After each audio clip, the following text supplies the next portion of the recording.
जम्मू संगवारी मल्ला जोहार संगवारी हो काली है 29 तारीख जेखर इंतजार आप सब ल रही से और मोला घलो रही से काबर की हमन ओपन मीटअप के कार्यक्रम रखे हन एन माही प्रोडक्शन हाउस है जो है ओपन मीटअप के कार्यक्रम रखे है और हंडा फिल्म अवैया है। वैसे तो आप मन ये भी जाना था कि 5 जुलाई की आवत है और ये हंडा तिहार जो है वहाँ भी शामिल होना है, लेकिन ओकर पहली फिल्म के कलाकार है, टेक्निकल टीम है, सब जन से मिल के उनकर साथ में उनकर इंटरव्यू करना है, रील्स वीडियो बनाना है, फोटो खिंचवाना है और वहाँ पे जो डीजे उजे लग रही है वो मन में डांस भी करना है हमारे फिल्म हंडा के गाना मन में।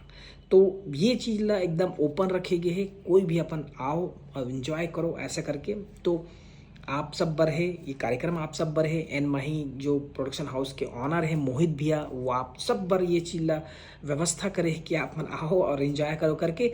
तो आप मन देरी काबर कर हो, देरी नहीं करना है। काली जो आना है भाटा गांव बस स्टॉप के आगे ओवरब्रिज के नीचे थोड़ा दूरी में ही है श्री तिरुपति बालाजी भवन। और एड्रेस मैं यहाँ पे नोट कर देता हूँ और आप मन मोर नंबर रखे हो तो मोला भी कांटेक्ट कर सकते हो। और काली मिलथन काबर की ये जो मीटअप कार्यक्रम है ओपन जो मीटअप कार्यक्रम है मैं धमाल होने वाला कमाल होने वाला। तो आप सब आओ, आप सबके स्वागत है।